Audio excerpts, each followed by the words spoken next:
She's recording with her phone when she captures what is maybe one of the weirdest clips I've ever seen. Check it out.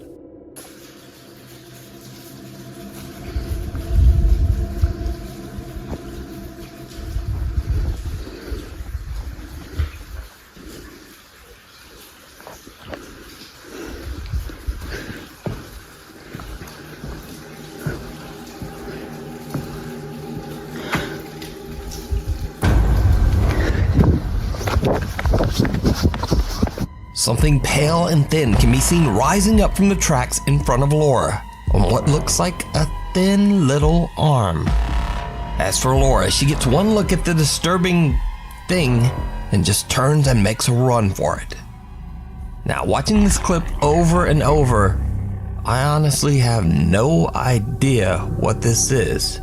It looks like maybe a hairless torso with two skinny arms.